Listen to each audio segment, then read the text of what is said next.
and the holidays are the greatest time of the year. So we've turned the TOC Arena into a winner's wonderland. Some of the world's greatest, most celebrated chefs are pairing up to make their best sweet and savory dishes in the first ever team competition in the TOC Arena. Can you feel the adrenaline? Last time on TOC All-Star Christmas, the first of our 16 super duos clashed in a night of do-or-die battle. Your first win, how do you feel? Feel awesome! And tonight, 6 more teams will begin their Christmas quest.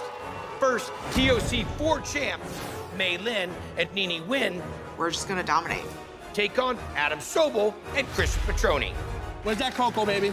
Then, legendary chef Marcus Samuelson and pastry chef Rachel Sharif battle Michelin-starred masters Graham Elliott and Giuseppe Trentori. Push, push. And finally, famed brothers Michael and Brian Voltaggio face off against Kentucky's finest, Sarah Bradley and Damaris Phillips. We met each other and we fell in love. Which holiday duo will jingle all the way to the title, I think we just won. the trophy, big bucks for charity, I'm gonna kiss you. All right. and thanks to Carnival Cruise Line, $100,000. This is Tournament of Champions This Christmas, y'all. All-Star Christmas. It's anyone's game.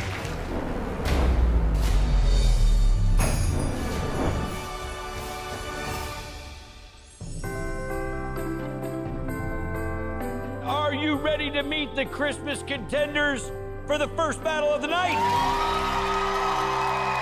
what I like to hear. First up, we have our #1 seed team, the dynamic duo of Chef Mei Lin and Chef Nini Win. This tight-knit team has major street cred. Mei, well, she's a TOC champ.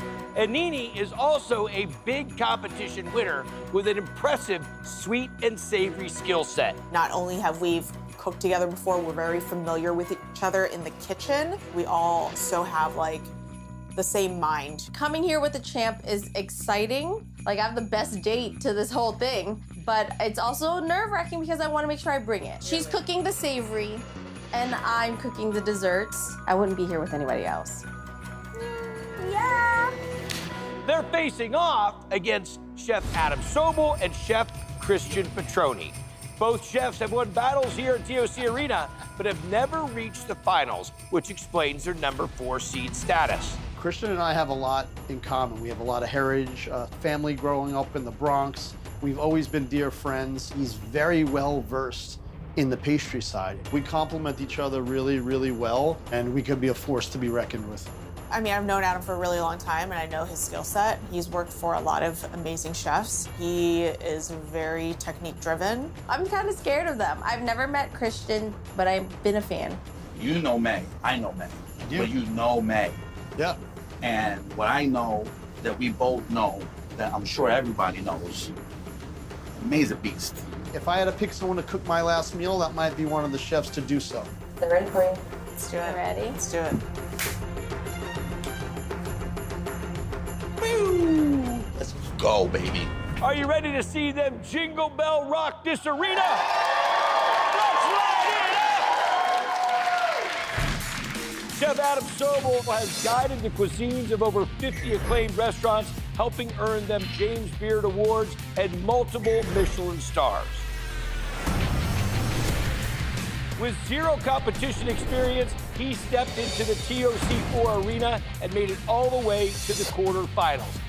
Chef Christian Petroni is a restaurateur and farm-to-table cookbook author whose Italian cuisine has been described as effortless in its deliciousness by the New York Times. Give it up for Mr. Delicious and the Great Hambino! Team Adam and Christian!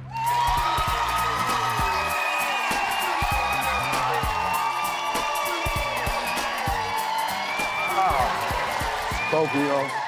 I know you're friends, but how did you make the decision you wanted to get in this competition together? It was a very faithful phone call, Guido. There's no one else in the world that I would be as excited to do it with than Mr. Sobel. He's become one of my dearest friends in the whole world, so this is beautiful. If you can put the Wonder Twin powers together, you guys are gonna go far. And going up against these opponents, you're gonna need it. Your opponents, Mei Lin is a James Beard-nominated restaurateur who opened her first casual Szechuan hot chicken restaurant in Los Angeles. She is a master competitor, winning both Top Chef and Tournament of Champions 4. Chef Nene Wynn spent years as a pastry chef in New Orleans before honing her sweet skills in New York's Michelin-starred 11 Madison Park. Give it up from Mayday May and Martini Nene, Chef Mei Lin and Nene.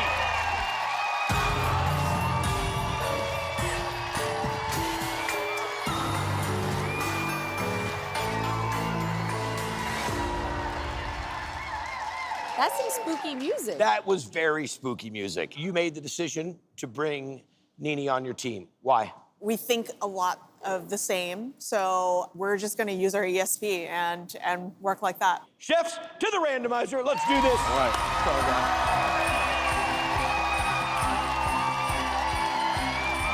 Oh, God. All right, chefs. The randomizer will determine the mandatory details of both of your dishes. And the mandatory savory items for one dish, the mandatory sweet item for the other dish, and then the equipment, the style, and the wild card must be used in both dishes. Let's do this. Savory. Here we go. Yes! Let's go! Oh my God, this game. It's nice not being up here by myself. Yeah, this is good. The moral support. Turkey, pork, turkey, pork. In the savory eye around. And the sweet. Raspberries, air fryer, buttery, and cocoa mix. Okay. Because it's the holidays, I will grant you the 35 minutes. Also, I'm going to give you an extra 2 minutes to come up with a game plan. Good luck. Okay. I'm gonna do the eye round. I'm gonna use the cocoa powder and make a spice ball, like a coffee cocoa rub. I'm gonna do a potato puree. I admire his style so much. We have similar thought process when it comes to purity of ingredients. For the eye around, I'm thinking tartare. I think we're the team to beat. Nene and I can literally talk about an ingredient and bounce ideas off of each other, and our ideas are in sync. Air fryer, start the croutons. 3, Yep. 2, 1. They're on! I love eye of the round for beef.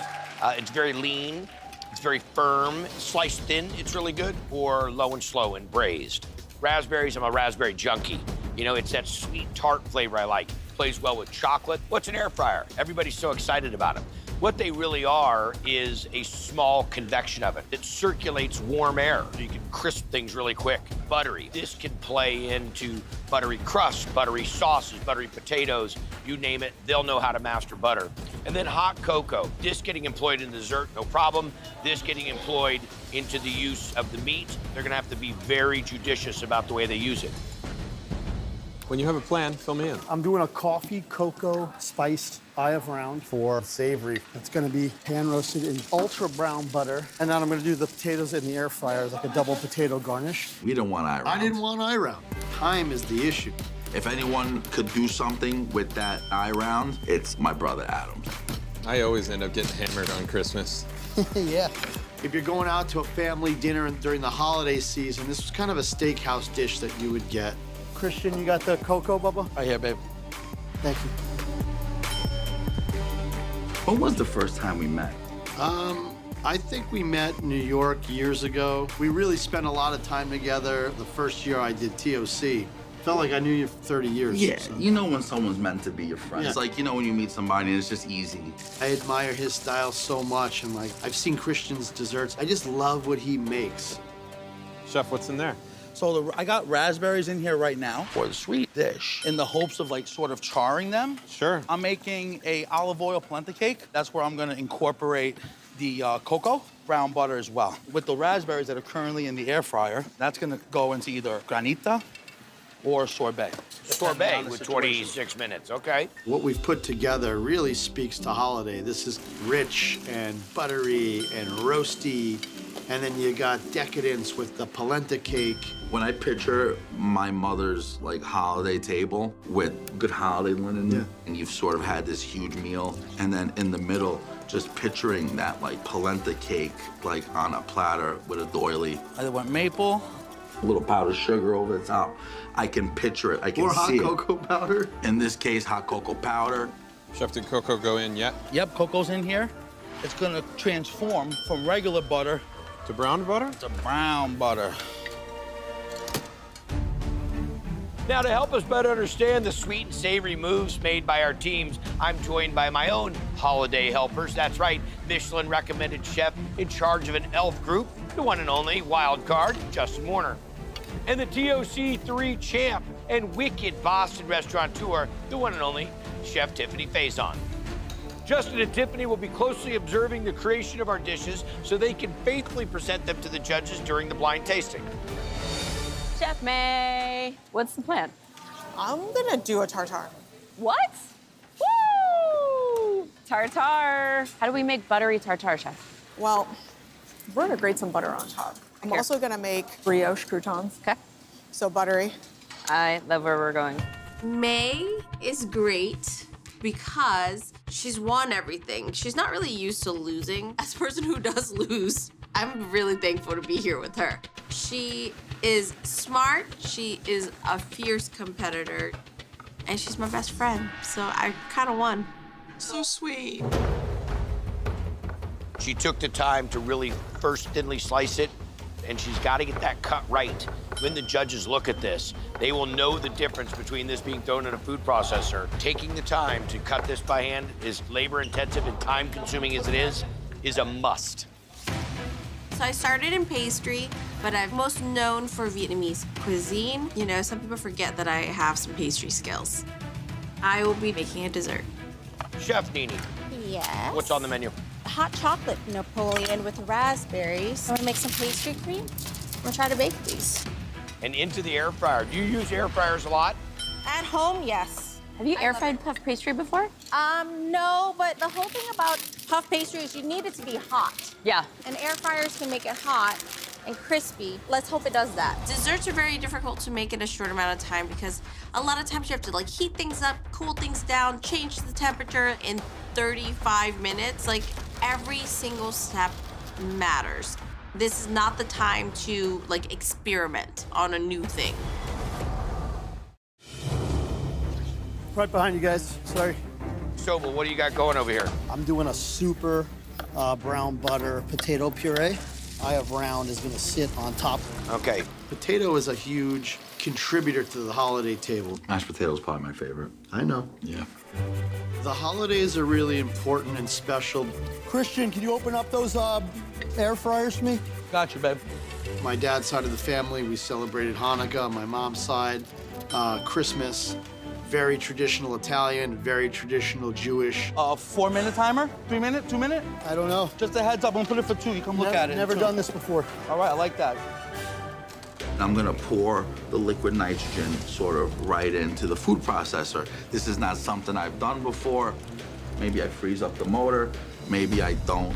Maybe this goes great, maybe it doesn't. But what I know is gonna happen is I'm gonna really be able to pull down the temperature of those roasted raspberries, which are gonna be the raspberry sorbetto.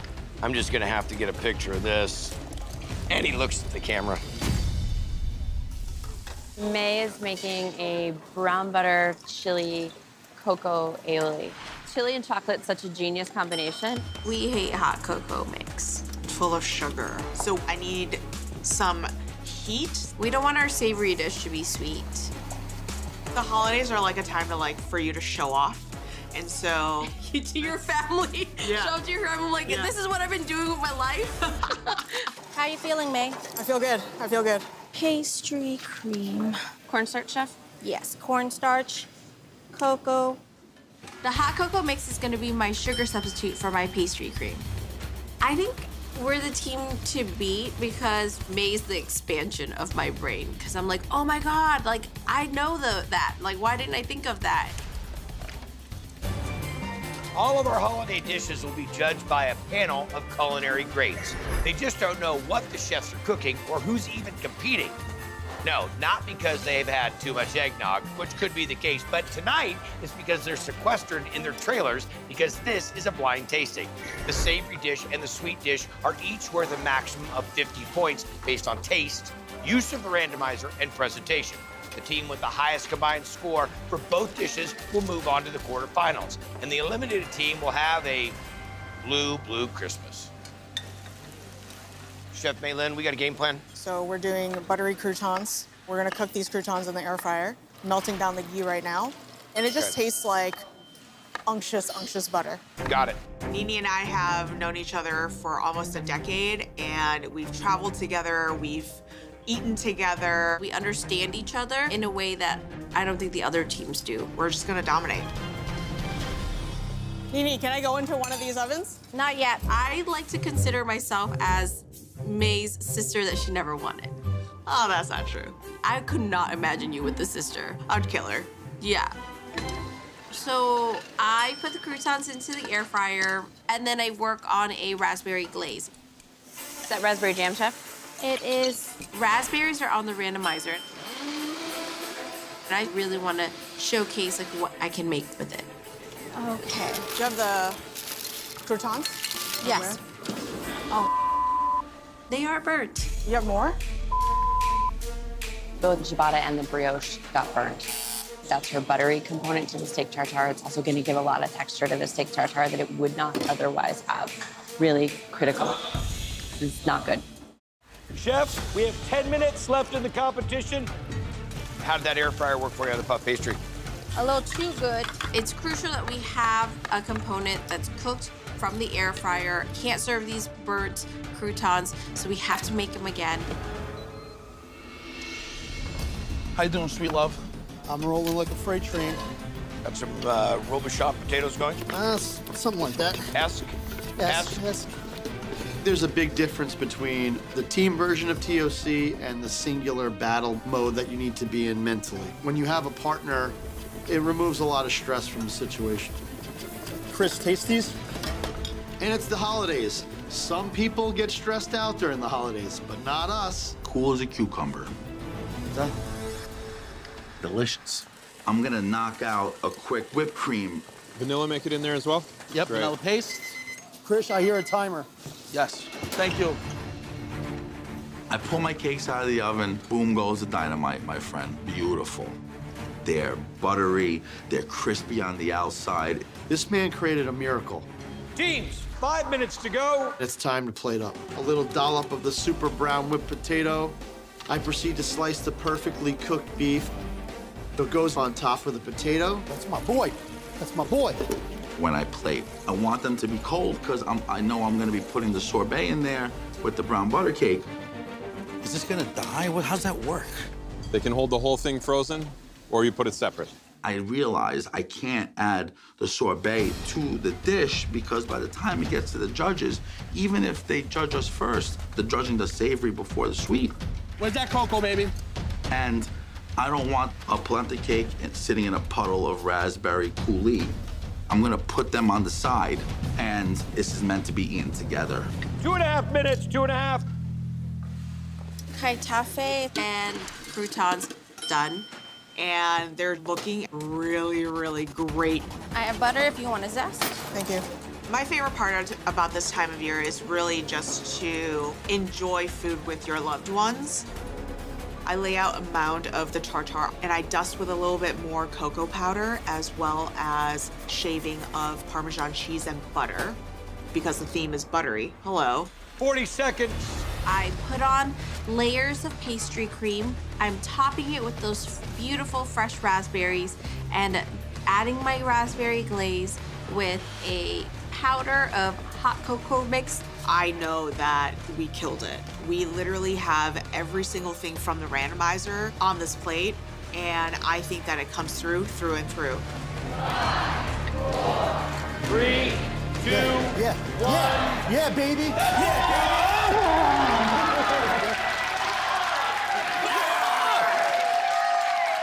Fantastic job, both teams. Well done. Let's bring the judges in.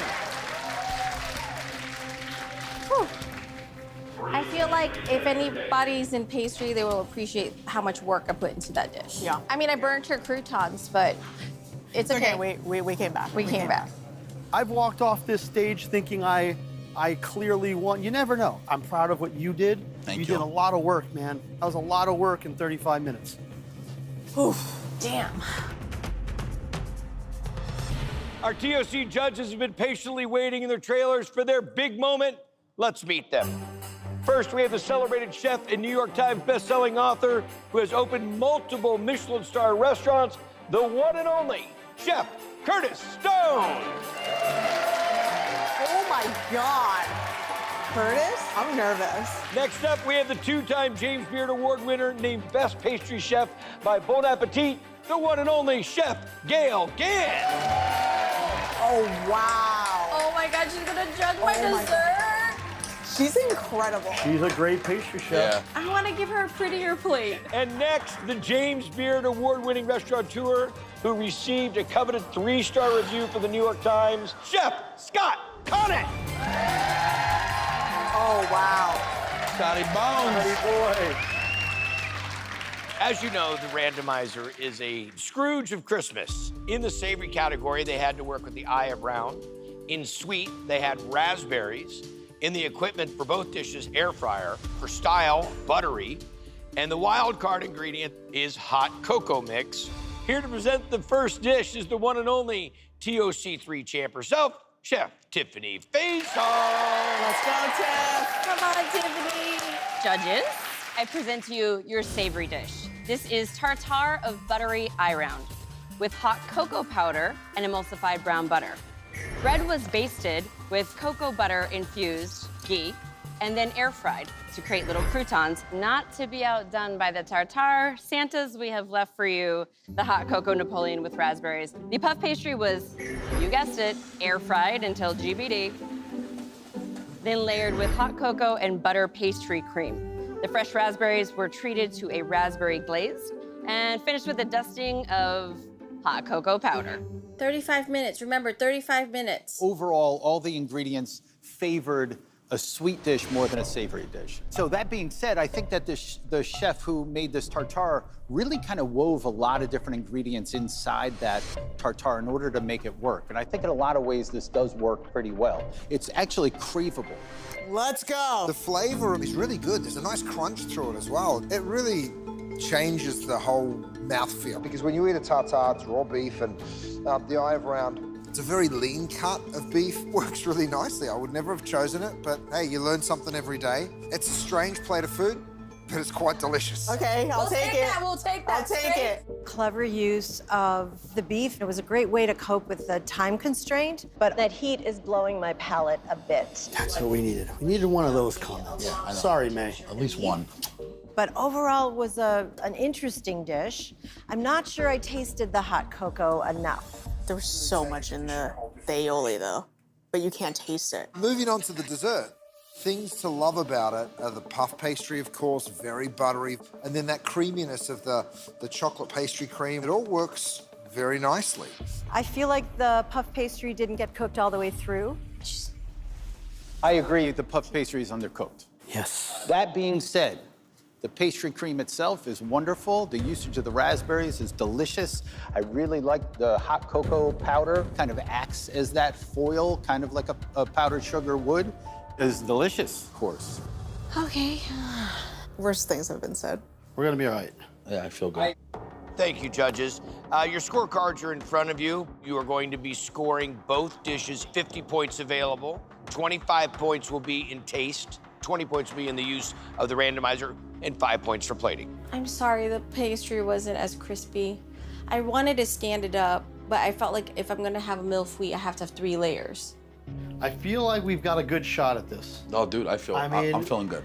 All right, judges, thank you very much. Here to describe the second team's dishes, the one and only wild card, Chef Justin Warner. First, this is a butter-basted holiday eye of round. The eye of round was rubbed with coffee, the hot cocoa mix, a little hot paprika. It's accompanied then by potato in 2 forms. You'll see the air-fried slice version, which was done with butter and Parmesan, and then a super brown butter whipped potato. Next, in the sweet department, you will find a hot cocoa polenta cake. It's accompanied by vanilla panna and charred raspberry sorbetto. The raspberries were cooked in the air fryer to achieve a little char. Of course, you can add that to the chilled bowl with your polenta cake and vanilla panna. Good job, Justin. In the amount of time that our contestants had, there's an enormous amount of work here. The eye of round is normally a tougher cut of meat, and it needs a lot of resting. You get a little bit of chewiness on that. That said, I'm not a gummy shark. I'm not scared of a really flavorful steak, and it is. Oh, excuse me, you know what? I'm not a gummy shark. I got teeth. I can What's chew. a gummy shark? A shark with no teeth. It's the only shark you're happy to see as a surfer. Gummy shark. Gummy shark, no teeth. Is that just an Australian thing? You don't have gummy sharks here? What's going on? In terms of the butteriness, I mean, you hit it, and it's great. These potatoes here are fantastic, really rich in flavor. The potatoes under the steak are just a little gummy. I love the exterior rub on the meat. The hot cocoa mix adds a great deal of flavor. Usage of the butter in this dish is really spectacular. Come on, come on, come on. There's a lot of color. It actually looks kind of festive, kind of holiday-ish. Okay, that was the idea. I also find the beef to be tough. I understand that there was not a lot of time, but I think it would have benefited from a little more searing. Dessert, there's some nice textural contrast going on. That polenta cake has got, you know, a cornmeal crunch to it. I do love the cream on top of the cake, and I find that the raspberry is so acidic and so lacking sweetness. Doesn't belong for me almost. It's too high contrast. Bologna. I like the polenta cake. I think that little nut of butter that's inside there also really added tremendous amount of moisture. I like the usage of the cocoa on the exterior as well. This is a hard thing to unpack, all right, because this sorbet here is extremely bright and acidic. It makes you pucker as you eat it. It's meant to be eaten with the stuff, bro, not alone, so that's why. This is so buttery that it makes you feel like the holidays just came and gave you a big hug. It's really fantastic. And then you realize why that's so acidic, because they're using it, the chefs that have made this dish want that to cut through this, and it really works. Yes. There's no sugar in it. Thank you very much, judges. Your scorecards are in front of you. I don't even know what's gonna happen. I don't know what's gonna happen. There's a couple of things that we got dinged on, but so did they. Well, the scores are in, shits. It is? Damn. All right. It's anyone's game, as they say. Yeah. Let's bring our chefs back in. Chef May, Chef Nene, Chef Adam, Chef Christian, come on back. Well, chefs, nice hard-fought battle. Here we go with the scores. One team scored a 42 out of 50 in savory, a 39 out of 50 in sweet, with the final being 81. The other team scored a 41 out of 50 in savory, a 38 out of 50 in sweet, with the final being 79. The winner of the TOC All-Star Christmas Battle between Team May and Nene and Team Adam and Christian is... May and Nene! Congratulations! Love you, baby. Smile, come on. Come on, baby. I love you.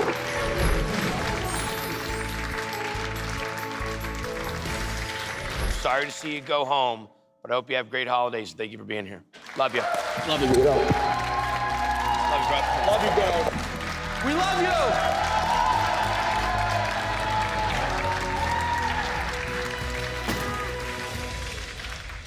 It's tough to swallow. Especially if it's not necessarily. And the bigger, tougher pill to swallow is that we were really having fun and wanted to go on a deep run here. So I'm pretty bummed out. Yeah. The opportunity is always amazing. Two best friends came in, worked collectively together, made fantastic dishes. Congratulations. There you have it!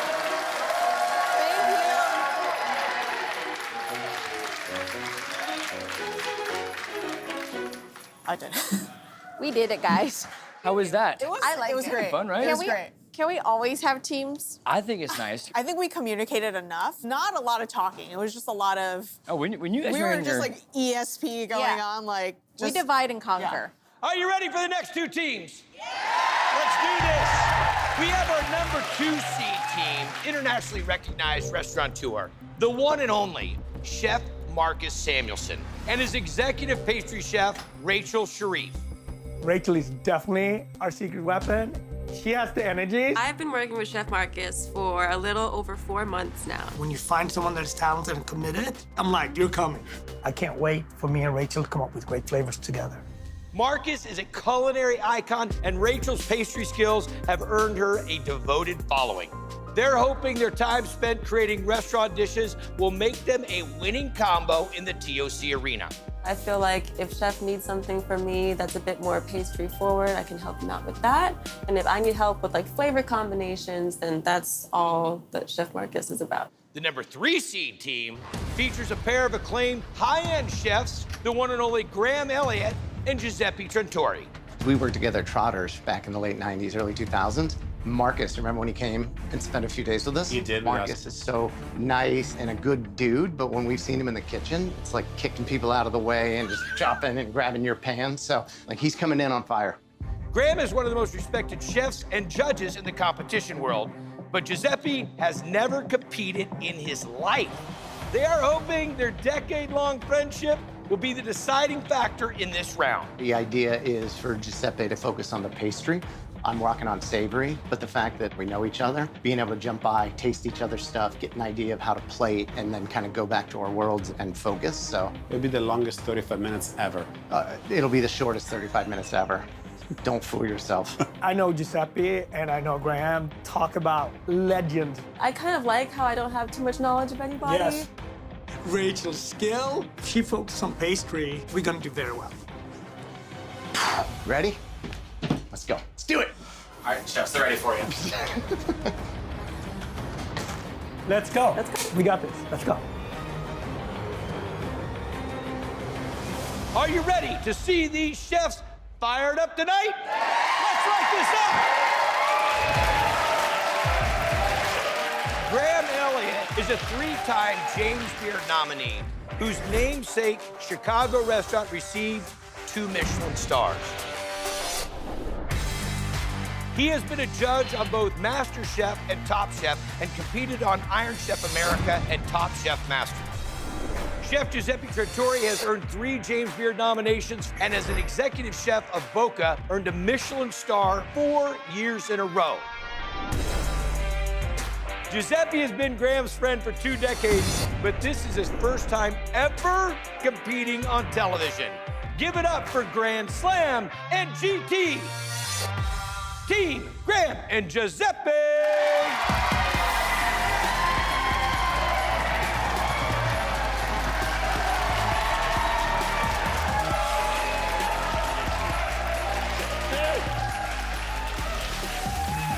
Giuseppe, first time? First time here, very excited. First time cooking on television, in competition. Dude, I'm nervous for you. You are one brave cat. I like to risk it all.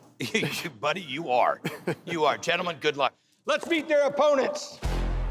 Chef Marcus Samuelson is the internationally acclaimed restaurateur and 8-time James Beard Award winner. In addition to being one of TOC's most respected judges, he is a Chopped All-Star champion and a Top Chef Masters winner. Now, Master Pastry Chef Rachel Sharif worked in multiple Michelin-starred restaurants. She was a Rainy finalist for Pastry Chef of the Year in 2025 and is also making her very first competition appearance here tonight. Give a big, loud welcome to Team Marcus and Rachel!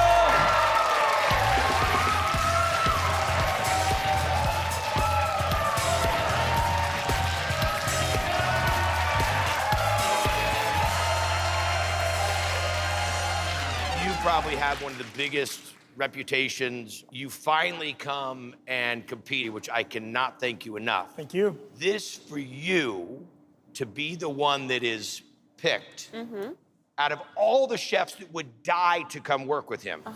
How does that make you feel? I'm super honored. I still can't believe it's happening. Well, believe it, because we're here, and these 2 guys are killers. I know. We're here to perform. Chefs, let's take it to the randomizer. Let's go. All right.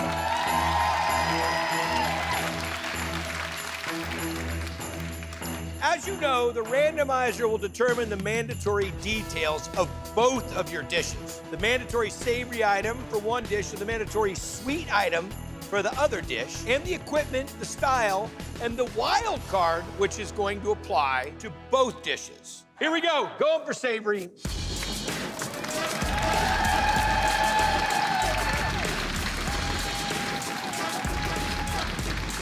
Calamari, turkey, pork, turkey thigh. In the savory category, gotta be happy with that. Sweet, d'anjou pear. Okay. Equipment, morto and pestle. Style, nutty, and applesauce. It could be worse. I was expecting Grinch Fietti, and we're getting a little more like Santa guy. Grinch Fietti to Santa guy, okay. At least I'm back on the Christmas card list. How about this? 35 minutes to cook, but I give you 2 minutes to confer as a team. Start now. So I'm doing rice pudding, for sure. I'm going to poached pear. We both come from cultures that are very flavor forward. Rachel's background with Jamaican American, and for me with Ethiopian. I grew up learning French pastry, so I have influences from everywhere. So when I get an opportunity like this, I'm like, hey, Rachel, you coming with? Sorbet. Sorbet. I'm gonna go apple pear sorbet. I'm gonna make the crepes, I think. I looked up to you as a culinarian, but then we became friends, and then, you know, we achieved life moments together. Years later, to be able to come here, we're gonna just crush it. You need acid in your dish. I know. Good luck. Let's get to it. 3, 2, 1, and we're going. Good luck, chefs. You're gonna see some great cookery tonight. All right, turkey thighs, right? I'm a dark meat guy when it comes to the poultry. It's got the fat, it's got the flavor. D'anjou pear, it can be cooked, it can be raw, and pears and Christmas, everybody knows that correlation. Morto and pestle, I mean, this is a key component in the culinary arsenal. This is gonna take some arm work. Nutty is one of those things that can take a lot of interpretation, really a big spectrum of opportunity. And applesauce, this is gonna work great alongside of the pears and will play really good into the dessert. In my household, we did curry with noodles on the holidays. And warm baking spices, to me, scream Christmas. I know I can make a good rice pudding. I see that we have the pears. I can incorporate this into a sorbet of some sort. It's like a really good combination.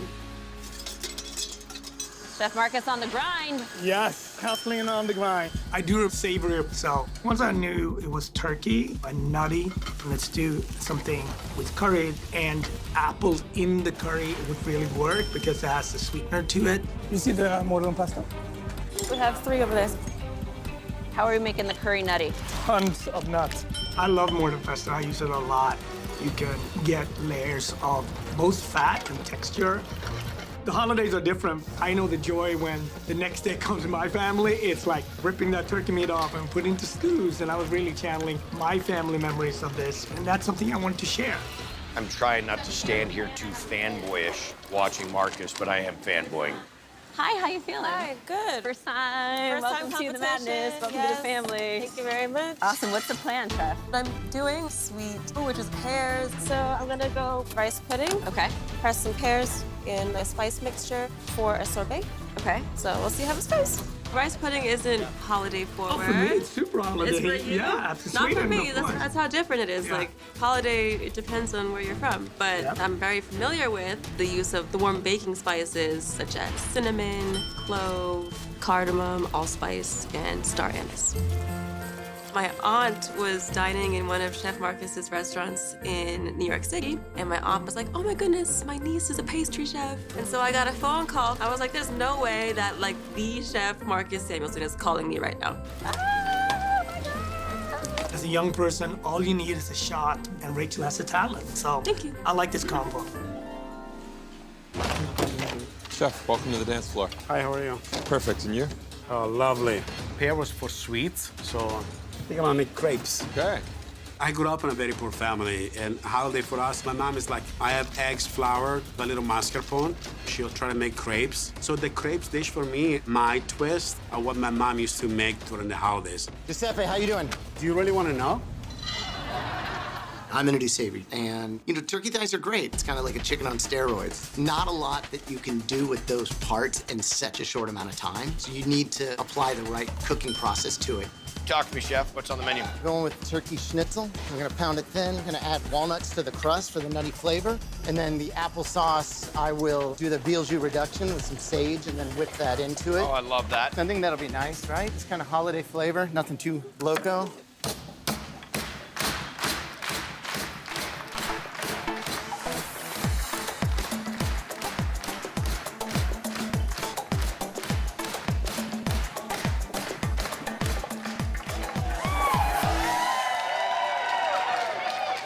Walnuts, to me, scream holiday time. So grinding that, putting it into the breading was kind of one of those easy, let's do it type of things. This is a great call for texture, too.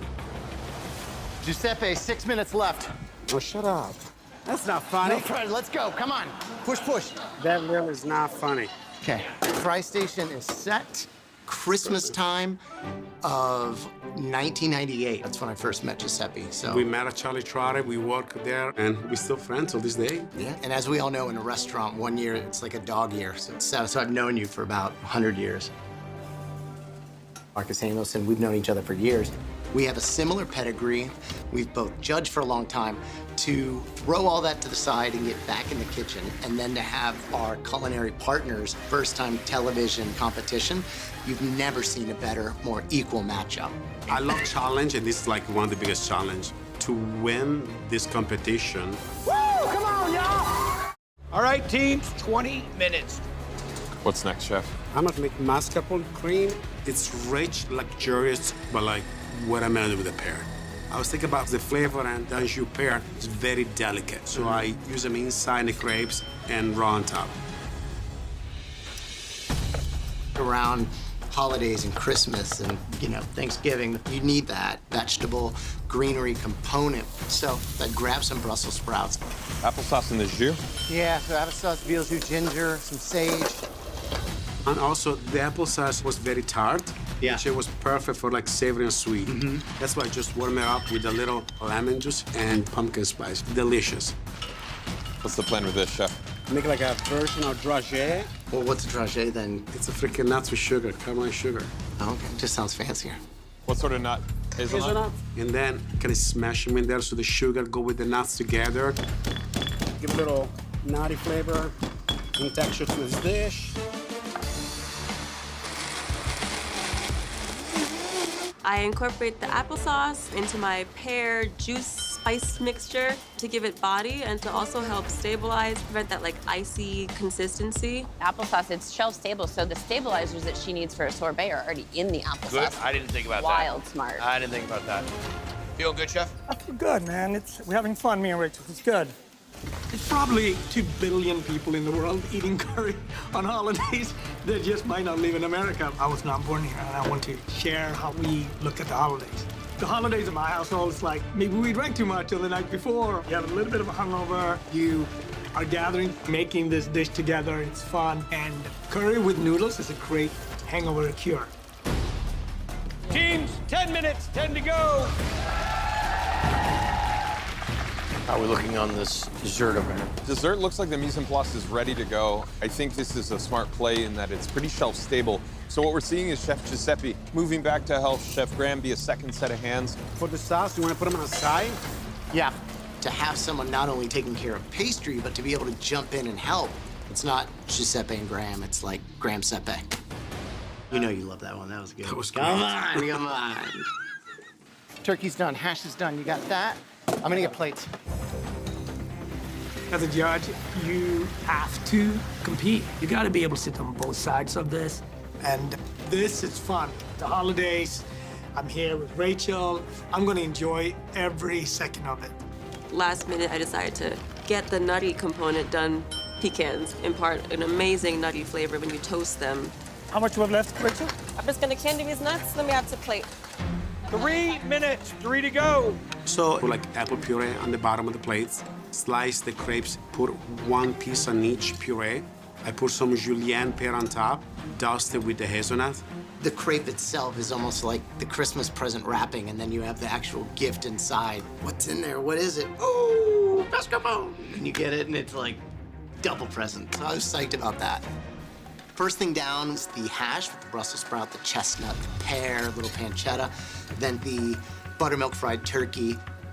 When you're in the kitchen battlefield, you learn about the people that you can rely on. Boom, boom. What else? Something to garnish the top, those pickled pears. Got it. And to see that over decades now and share that heart, spirit, as well as palate, it's very rewarding. Huh? Go. Nothing else? All right. I mean, we are going with soulful cooking curry with noodles, my broccoli rabe on that, and then our turkey thigh. 1 minute. First was my warm rice pudding topping on top of the rice pudding, and then cold pear apple sorbet. Rachel did a fantastic job. For me, one of the biggest privileges in this part of my career is to work with younger than me, talented people that have different narratives, and Rachel is one of them. I appreciate that a lot. Thank you. That's it. All right, chefs. Great performance by all of you. And to the new chefs, congratulations. You just cut your teeth in one of the most difficult competitions ever. Awesome job. Good job. Awesome job. We're going to send you back to your trailers, and let's bring out the judges.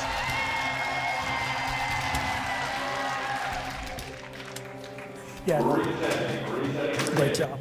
Woo. Woo. She did it. Jesus, take She the did it. wheel.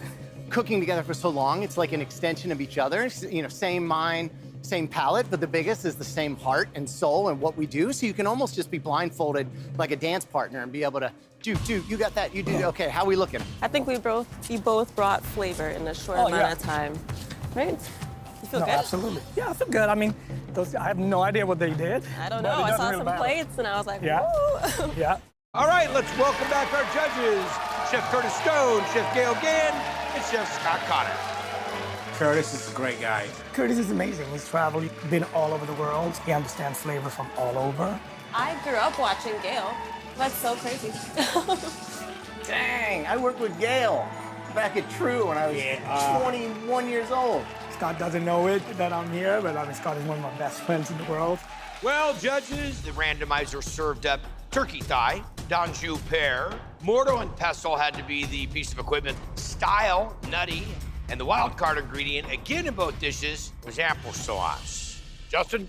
Judges, your savory course first. This is buttermilk fried turkey thigh with a walnut crust. Now, those walnuts were crushed by the mortar and pestle. But you'll also find another nutty element in that Brussels hash with chestnuts and an apple jus. Onto the sweet dish, we have crepes with mascarpone, pear, and hazelnuts. The hazelnuts were crushed by the mortar and pestle. First of all, I've never met a cutlet that I don't love. This is just delicious, and I think it's spectacular. Really great caramelization on that chestnut Brussels sprout move. I like that the sauce was on the side. I think it's a very thoughtful, kind of elegant touch. This is just good cooking. Absolutely love this turkey thigh. Thighs in general have a nice amount of fat, so everything's tender. Thank you, Gail, yeah. I love all the color. It's really festive and fresh. If I had to criticize one little thing, it could use a little more salt. I haven't put on more salt on the top. I love the Brussels. It really brings it to life around the holiday time. I don't really get the applesauce very much. It's simple cooking, but it's very delicious. Let's move on to the dessert. Loving the textures. I've got some crunch from the hazelnuts. It seems like they might have been drageed a bit, so I get like a little sugar crunch too. I think it pairs perfectly. I do wish there was a little more of that cream, only because it's so delicious, I want more. I think the crepe is a great idea. I wish there were just a little bit more color on that crepe, just to develop that flavor just a touch. A good crepe is more color. Be really particular. Don't get defensive. I like the usage of the pear, particularly that kind of doubling down on that applesauce. And if I'm going to be really particular, they might be a little thick. I have to disagree with my friend Scott. I mean, my crepe is perfectly thin. So I don't know what you're eating over there, Scott, but this crepe to me. Yeah. Crepes are not easy to make in a short amount of time because you try and pour that crepe batter immediately in. It's gonna create a bit of a tough crepe. These aren't. These are really delicate and great holiday feel. Simple but still refined.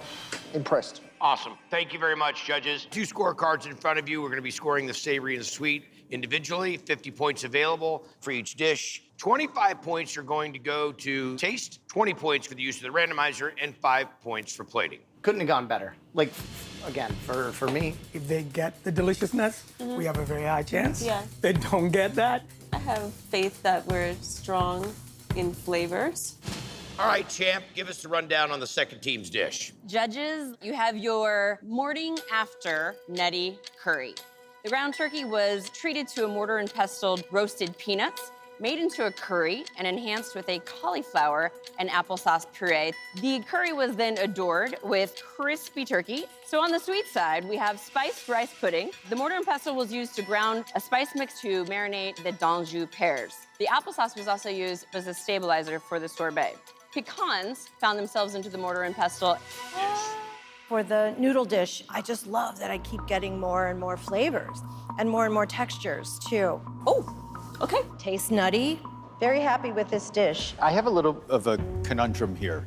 I like the usage of the spices inside this a lot. I think it's expert navigation of a lot of different flavors and layers. But adding the broccoli rabe feels disjointed.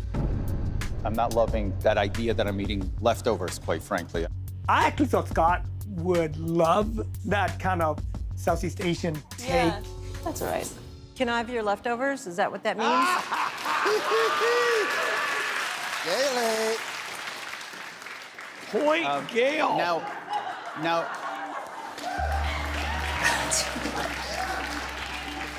enjoy. At first glance, for me, it doesn't read holiday. But hey, we celebrate the holidays in so many different ways in this wonderful country, and I love that. Really creative use of the turkey. I think it's cool that they've cut it into bite-sized pieces and deep-fried them. Yes, thank you for understanding. Oh, Gail's still eating it. Yeah, I mean, they're all eating. I really do enjoy that peanutty flavor here. I think it's pretty on point. Now let's move on to the dessert. I don't know if you guys know this, but the rice pudding is warm, which is kind of fun when you've got a frozen element and a hot rice pudding. Not sure I pick up a lot of pear flavor in it, so I wish I could have gotten a little more hint that there was pear in there as well. Okay. Now, the dessert, I'm having a different experience with it. I really love the spices used inside here. I love the textures. I love the creaminess of the rice pudding and the juxtaposition with the candied pecans. Beautiful. Pear sorbet is lovely with the rice pudding because of the extreme cold and the extreme warm.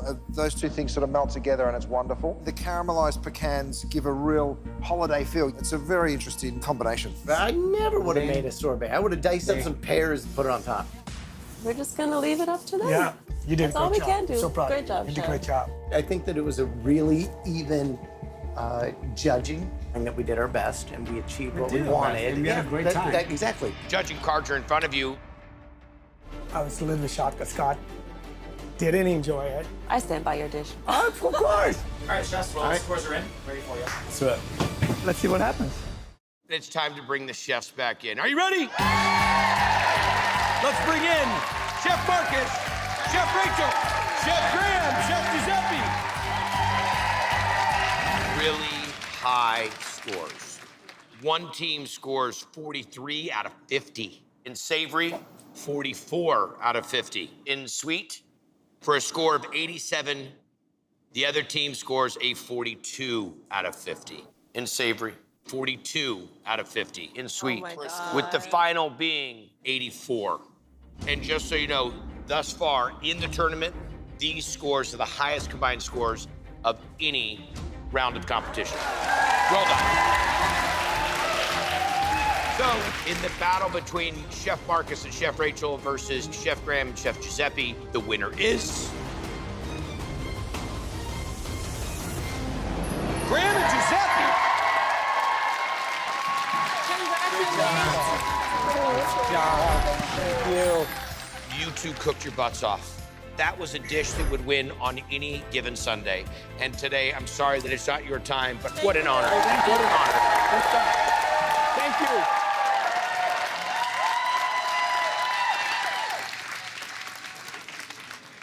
Great job, Rachel. Great Great job. job. We both had a great time. I just wish that we would have another chance to prove ourselves, but it's okay. I'll be back. We'll be back. Yeah. Is this what you expected of your friend? Yeah, I mean, above and beyond. It's kind of like dance partners. We can close your eye and kind of know this one's over here. You guys dance? Yeah, oh yeah, come on. But I don't. Well done. Give it up! Chef Graham, Chef Giuseppe. We'll see you soon. Adios, gentlemen. Woo. Hey, Neil? Amazing. I don't even know what to say. I'm very surprised to win, to be honest. Crepes had to have been incredible. Good job. Are you ready to meet the final contenders? Then let's do this. We have our number 2 seed team, Rockstar Restaurateurs, Chefs Michael and Brian Voltaggio. Now, these mega-talented culinary brothers famously competed against each other in the Top Chef finale and have since teamed up to open celebrated restaurants, but guess what? Have never competed in a big tournament until now. I mean, it's only natural that we would be cooking with each other, you know, in this competition. This is a holidays. This is about family. I think if anyone's nervous about Brian and I being on a team, you know, we're nervous about that pressure of other people being nervous because now we have to deliver on that. Their opponents, the number 3 seed. After you, my lady. Shop legend Sarah Bradley and Food Network star Chef Damaris Phillips. They have both won major championships, but still have something to prove. They're counting on their shared Kentucky pride to carry them to victory. Or Kentucky. Your social media is fabulous. That's how I first met Sarah. I would follow her and leave notes. I also love that, like, you're so in your wheelhouse. Like, don't put me in the pastry wheelhouse. That's how I feel about savory cooking. I think when we're in this kitchen, it's gonna be like when we're at the restaurant. There's a lot of communication. It's, how are you doing on this? How much longer on that? Can I help you with this? And there's gonna be a lot of back and forth, but also checking in on each other, checking each other's work. We don't micromanage each other. We micro support each other. It feels right that we're doing this all together.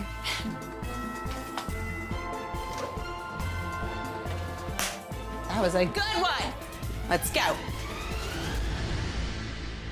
Are you ready to see 4 chefs a-fighting? Then let's light this up!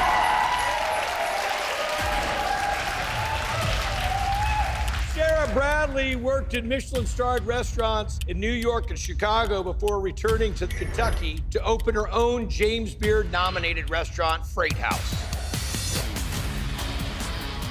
She is a premier chop legend, a 2-time Top Chef runner-up, and earlier this year, she went all the way to the final battle in her very first appearance on TOC. Her teammate, Damaris Phillips, is an in-demand judge and host in the world of both sweet and savory cooking, and she has won over $130,000 in culinary competitions.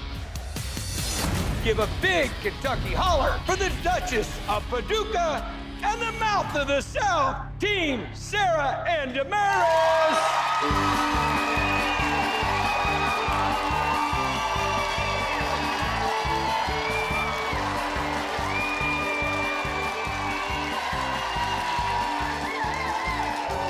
I was expecting a little more dancing. We were gonna square dance.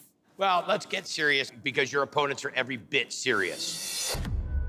He is one of the titans on Bobby's Triple Threat and the winner of Season 6 of Top Chef.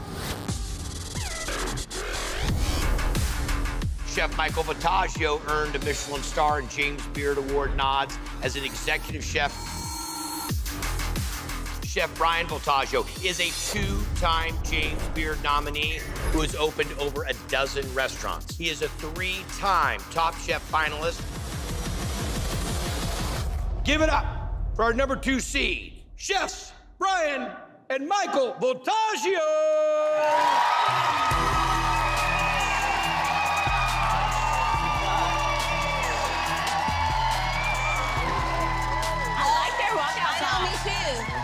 Are we gonna divide this between savory and sweet? That's up to your homie over there, the old randomizer. The great thing is the randomizer has been serving up fantastic offerings.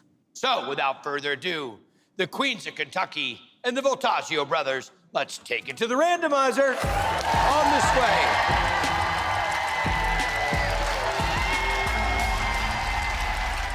Should I blow it a kiss? I don't know what to do. I'm nervous. Little huggy hug. I can't do that. The randomizer will determine the mandatory details of both of your dishes. The mandatory savory items for one dish, the mandatory sweet item for the other dish, and then the equipment, the style, and the wild card must be used in both dishes. Let's get after it. Going for savory.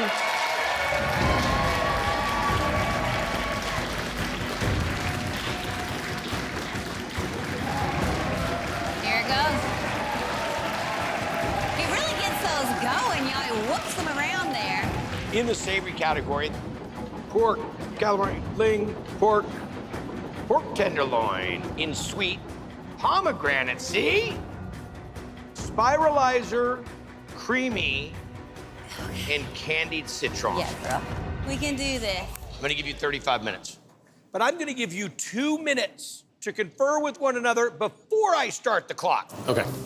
So I'm gonna do pork tenderloin with a lagi. They were like, who are you gonna bring? And I was like, Damaris. There's like an unspoken understanding about the food that is most important to us. Obviously, pork tenderloin, creamy, and spiralizer. We are brothers. The story used to be Brian and I against each other, and now it's Brian and I against everyone else. I mean, I think you could cream some greens, too. Cream some greens. Okay, yeah. Candied citron curd. Also a coconut sorbet, so they're double the 3, 2, 1, 35 minutes starts now. Good luck, chef. Michael and Brian, what I'm gonna give you for Christmas is a big old fat lose. You're the first or last. I'm already sweating. Chef, when you have a plan, I have a pen. I have the savory pork tenderloin. So I'm gonna do sweet potato latkes, Okay. pork tenderloin. I'm gonna serve it with a creamy citron creme fraiche. And I'm gonna make a little apple butter. Okay. The key for the pork tenderloin is to get a really nice char on the outside and then go straight to the oven so it has plenty of time to rest. Damaris. What's up, girl? What's the plan, baby? So I'm making a mayonnaise chocolate cake for sweet with that candied citron and pomegranate. You're making cake? Yeah. Listen, I don't know if it can be done. I think it can. We're gonna do a candied citron curd that's gonna go into the layers, doing a pomegranate sauce. Wait, you're layering? I'm layering. Okay, Cookie, let's... Girl, I know. More pause, less jaws. I know. The holidays are 4 cakes for me, and I will feel devastated if I don't do what I am best at. I am very good at cakes. And mayonnaise cake is a creamy cake. I don't have the sweet skills like you do. Well, I don't have the savory skills like you do. That's just 100% the truth, and I think that's why this team is gonna be so strong. Also, the holidays are about comfort, where sometimes Southern food and Kentucky food is overlooked. This is the time of year when we shine. I gotta get my cakes in. You need pan spray? I got you here. To do a layer cake, you have to bake your cake, and it has to be chilled in order to build. Everybody's working with purpose. I mean, nobody is missing a beat right now. It is just firing away. What's the plan with this, Chef? I'm gonna smoke some butter. Woohoo! We're smoking. On the savory side, I'm going to do barbecue pork tenderloin, a creamy braised greens, and smoked sweet potato puree with spiralized sweet potato. Pork tenderloin, one of my faves. Quick cooking, super lean. It's a great marinating meat. I think I just got a signed pastry. Brian grabbed the pork, so I guess I'm making dessert. With pomegranate. This randomizer, to me, influences a dish that's sort of Southern in barbecue. I know that that's a lane that Brian really likes to cook in. I'm gonna take one for the team this round. And this is my dessert. Curd? Yeah. I'm making pomegranate curd with citron lemon pudding and whipped candied citron coconut cream. It's creamy, no? I think that's one of the ingredients, right? Creamy, yes, required in the style department. Why Brian and I work so well together is because we are brothers. We operate our restaurants together. Oftentimes when we're writing menus, I'll think of this crazy dish, and all I have to do is say it, and then Brian just puts it together, and there it is. Chef, that's your pom juice? Yep, pom juice, gelatin, butter, eggs, some lemon in there too for some more acid, because, you know, pomegranate doesn't have that much acid in it. Once I pour it onto the tray, it's pretty hot. I'm gonna throw it into the blast chiller, and hopefully the blast chiller will get this down to temp. I'm looking for this to be set and creamy. Making latkes. Making latkes. Great use of the spiralizer. That's Sarah Bradley always thinking. What a fierce competitor. I'm telling you. You know, latkes are quintessential Hanukkah. They are fried potatoes. And they're so yummy. Okay, I want to speak to all the Jews at home. Use sweet potatoes for your latkes. You don't ever have to worry about the inside oxidizing. Now that my cakes are in the oven, it's time for me to start my pomegranate sauce. I'm taking the whole pomegranate with a little bit of sugar and some vinegar. You see pomegranate all the time in the holidays.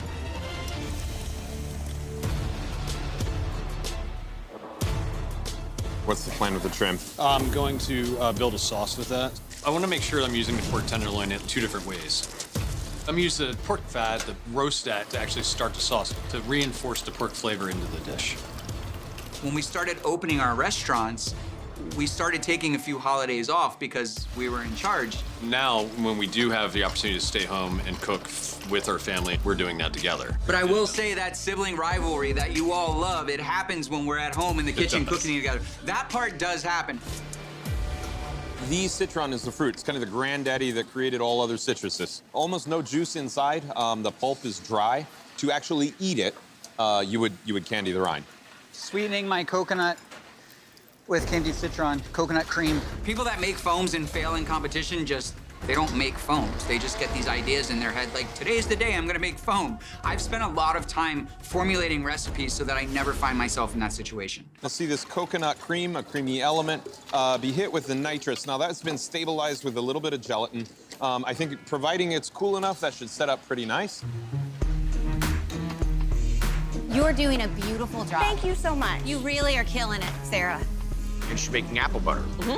It's really traditional to serve latkes with sour cream and applesauce. Put a little citron in my apple butter. It's this Eastern European Ashkenazi thing. You guys cook together a lot? No. No. But we're Kentucky girls and we met each other and we fell in love. It's time to start on that curd. This is an opportunity for me to use the spiralizer and also to use the candied citron. Candied citron is that part of a fruitcake that you just don't want. So I'm gonna add in an actual spiralized lemon to my curd. Typically with curds, you have to cool them down for them to have the right texture. I don't have time for that. And so if I put the candied citron into my curd, the candied parts of that are gonna act as like pectin, and it's gonna thicken this up. It's the first time in TOC history that they are celebrating sweets. And I've always wanted to compete at this caliber. I am much better at sweets. I don't wanna leave here thinking that I left anything in my gas tank. Teams, you have 20 minutes. 20 minutes to be plated sweet and savory. 20 minutes. Brian, you good? Yep, I'm good. You know, normally during the holidays, I love to have a pot of braising greens, let them cook for hours. Here, I'm using the candied citron and heavy cream. Mascarpone, chef? Yeah, just to make it a little bit creamier. You good, Brian? Yeah. Sure? Yes. What's going on there? I'm making a candied citron syrup. This is an opportunity for me to take this wild card ingredient and turn it into something creamy and double down on the randomizer. Candied citron, Joe. Anything you're seeing so far? Yeah, some smart moves. I think we're gonna see a double utilization of sweet potatoes. Some of them have been placed in the pot there. I think that second one reserved is probably gonna end up in the spiralizer. I use this basket, right? You good? Yeah, I'm good. I just want to get these in. I don't know where spiralizer is going to play in Voltaggio of the West Kitchen. I'm spiralizing beets because beets have a lot of natural sugar in them. All the components that I'm making are creamy. The beets will sort of add some texture. Powdered sugar can sort of be like a snow over top of the beets. Let it snow, let it snow. Let it snow. I'm gonna make this dill cream. I'm gonna use creme fraiche, I'm gonna use labneh, a lot of like dairy fat. It's gonna make the dish really creamy, and it's gonna go perfect with this really bright apple citron salad. We're watching Chef Sarah, like she always does, use those randomizer requirements over and over again. So we have the spiralized sweet potato and the latke. We also have spiralized apple salad. Very smart stuff. Chef, are you making a cream cheese frosting? Yes, cold cream cheese, granulated sugar, heavy cream, vanilla. It whips up in like 2 minutes, and it is creamy. I'm cooking the randomizer with my holiday traditions. I just don't know that I've nailed the spiralizer. I've grabbed a huge bar of dark chocolate and I'm shaving that chocolate down, which I'm gonna place on the top of my cake. Layer cake. Which means bakey, coulis, layer, frosty.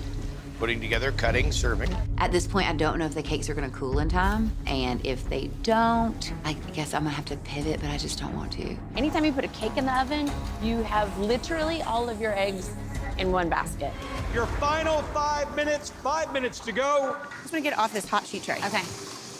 I'm a little nervous about getting these cakes. We gotta start cutting them. I'm not cutting them yet, Sarah. We gotta go. We have 5 minutes. I know. We Hey, can't- it will be okay. Give me time. I get the latkes down. I do a little dollop of my apple butter, a little dollop of my dill cream. Put that pork tenderloin over on the side. 2 beautiful slices. Finishing this pork loin with a little olive oil. Hannah's all about the oil. And a really nice applesauce. I'm going to intentionally build my dish so that my pork tenderloin can rest. First, I grabbed the greens, and then grabbed sweet potato puree, half moon spoonful. Then I'm going back to the pork tenderloin. I'm finishing with sauce. Sarah's putting my pomegranate sauce down on the plate, and then we're cutting out the cakes and placing them on top of that sauce. You wanna build on them? Yeah. Oh yeah, you got it. I got it. Do it. Do it, Damaris. I'm sorry I ever questioned you. 3 minutes, 3 to go. Can you feel the adrenaline, everyone? Right? I put my cream into a zipper bag and I make a well and fill that up with the lemon curd. Another layer of cake goes on top of that. And then I'm topping with another layer of my cheesecake icing. I'm like so proud to be on your team. Everybody can hear this. It's Christmas, y'all. Right? It's Christmas. 90 seconds to go. That ain't good. I'm grabbing my curd to start plating, and it is still liquid.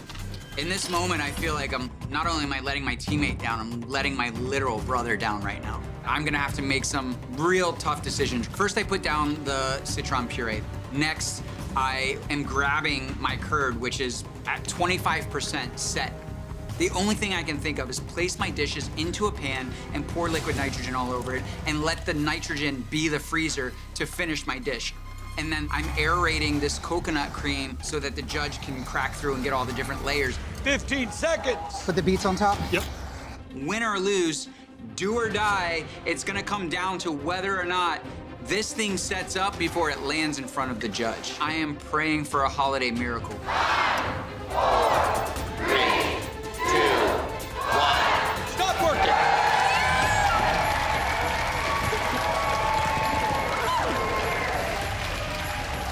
Fantastic final battle. Thank you so much. Awesome. That's how we wrap things up tonight. If that doesn't go well, that's on me. You did great that round. It stands on the top of the TOC arena and screams, I'm Hanukkah dish with pork.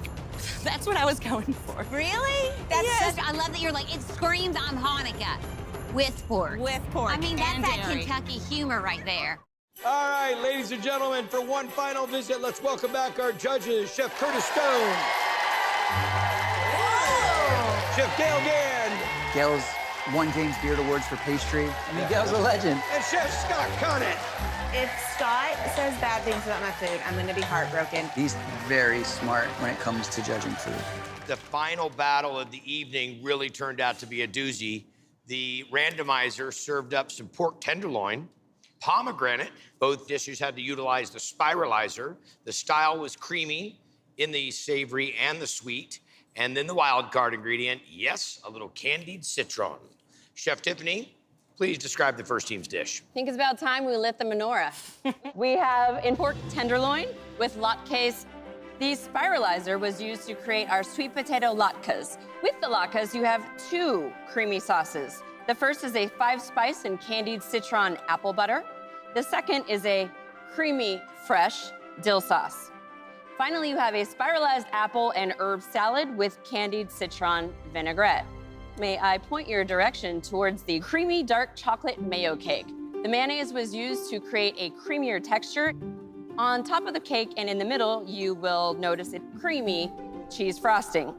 In addition to that, there is a dollop on the inside of candied citron and spiralized lemon curd. What? How would that work? The chefs spiralized the lemon and used the candied citron to make their lemon curd. Great job, Damaris. Finally, you have a pomegranate sauce and a little bit of candied citron on the top. One thing to say to the chef that made the pork, mazel tov, it's delicious. Wow.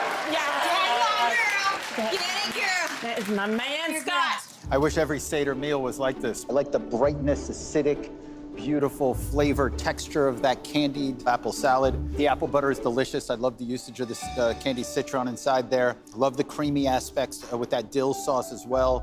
It's a traditional garnish for latkes, applesauce, sour cream, and they're harking to tradition. Get it, Gail. Obviously, they really utilize the spiralizer. It's not an easy thing to necessarily work in. They did it perfectly. Part of the latkes, apple salad, and I kind of love it with pork because it's kind of naughty as a If I had to criticize anything, I think it would just be the fact that creamy is not the overall focus. It's not with every bite. How do you make pork tenderloin creamy? It's not easy to cook a pork tenderloin, right? It's easy to dry it out. This is cooked to absolute perfection. You get that nice crust on the outside. Creamy is something we're looking for, and this would lend itself so nicely to a cream sauce. But the flavors are all great. Everything individually is seasoned really well. It's an impressive plate of food. The dessert. Everything is light, and they did use the spiralizer, but I don't see like a big focus. But she used it twice. It really is this lovely mouthful. You get a little pop of texture from the pomegranates, and then the curd. I agree with you, Gail. I think the spiralizer is missing here, and I think there could have been maybe a bit more creativity. I use it 2 times. But I tell you what, it's good eating. Every chocolate cake should be a mayonnaise-based chocolate cake. It's delicious. You talk about hitting the brief with the creaminess. That is absolutely spectacular. Love the brightness of that pomegranate as well, and identifying the balance with the acidity. Oh, I was gonna say, but. I got no notes on this. Like, this is just good, simple, straightforward cooking. Can you hear us over here? No. They deserve it. I mean, they did really smart stuff. Yeah. Well done, chef. Could you please both get up off the floor? Okay, good. All right, judges, 2 scorecards in front of you. As you know, for each dish, 25 points in taste, 20 points in the use of the randomizer, and 5 points in plating. There were some negatives, but we gotta wait to see what they say about the brothers. Maybe in this case, the randomizer could save us, but I have to admit that I feel like Damaris definitely made a better dessert. I just hope that your pork dish is high enough to outweigh the fact that I bombed that dessert, bro. And judges here to present the final dish of the evening, the wild card, Justin Warner. Before you're gonna find the savory dish, barbecue pork tenderloin with creamy braised greens, citron, and then a hickory butter and sweet potato puree. The spiralizer is used in the form of some crispy sweet potatoes. The scraps left over from the portioning were used to craft the jus, which also featured some of the candied citron. And then in terms of creamy elements, we have the use of heavy cream, the mascarpone, and then that hickory smoked butter, which was used both in the sweet potato puree and to cook the pork tenderloin. You'll find that candied citron in the sauce and in the greens. Now on to the sweets. Here we have pomegranate curd with candied citron pudding and then a candied citron coconut cream.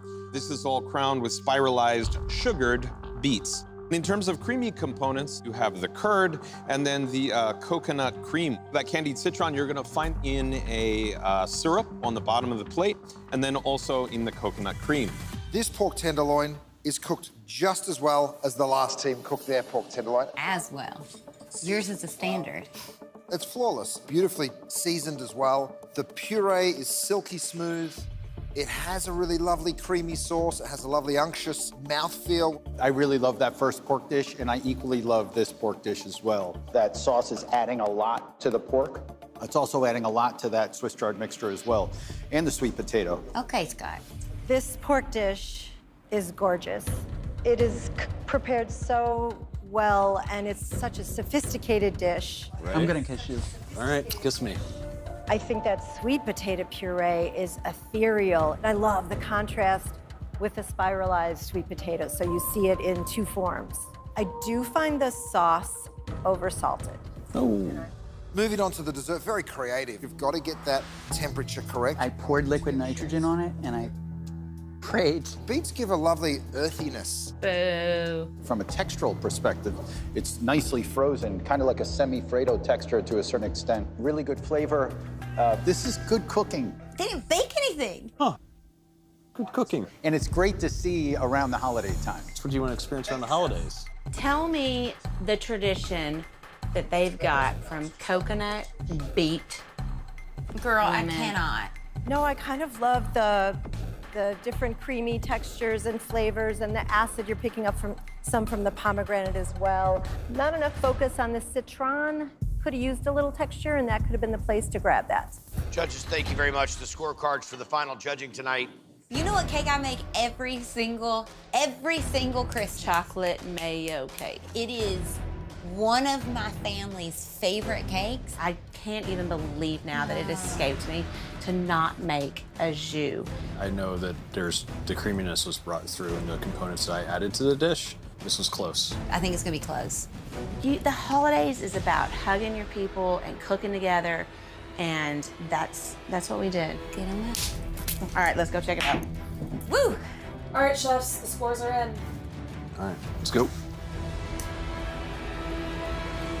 All right, ladies and gentlemen, the judges have spoken. We've tallied the scores, and let's bring our chefs back in. Chef Sarah, Chef Damaris, Chef Michael, Chef Brian.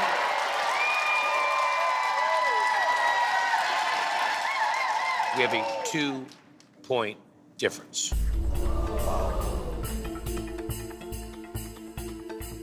One team scored a 40 out of 50 in savory and a 40 out of 50 in sweet for a score of 80. Second team scored a 42 in savory and also a 40 in sweet for a score of 82. In the battle between Team Michael and Brian versus Team Sarah and Damaris is...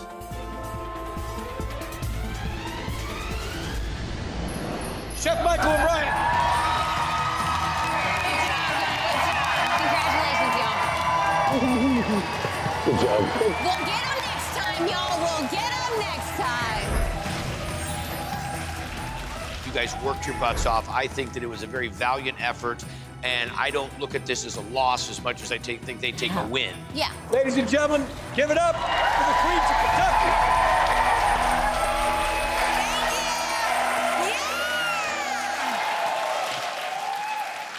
Well, shucks. It's okay. Oh, I'm fine. We cooked beautifully, and I feel like we cooked holiday food. It was such a joy and a delight to cook with you. I couldn't be more proud to be somebody's teammate. Job well done. All right, gentlemen, let's take a look. Michael and Brian now going up against TOC champ Mei Lin and Nini Win. Those two together, Silent but deadly. Yeah. Yeah. Congratulations. Well done, gentlemen. Well done. Give it up. Both to the east, both to the west.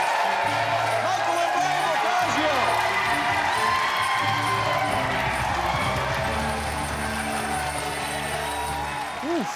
That was a holiday miracle. Yeah, it was. A little stressful. A little tense at the last few seconds. I knew Brian's dish was solid. Is there any sort of strategy kind of going into the next rounds? Are you guys splitting up the dishes? We're both comfortable in the pastry and in the savory kitchen. Okay, so you guys kind of- for us, I think it's going to be dictated by the randomizer. We're up against Mei Lin and Nini in the next round, which they're fierce competitors. So 6 teams have scored their first TOC team victories, keeping their holiday hopes alive for a green Christmas. Join us next time for the last of the first round battles. We got, baby! That will decide which teams take the last 2 spots in the quarterfinals. Ultimately, one team will go dashing all the way to a $100,000 holiday. Parumpa-pum-pum. Yeah! Here on Tournament of Champions All-Star Christmas. See you next week. Adios.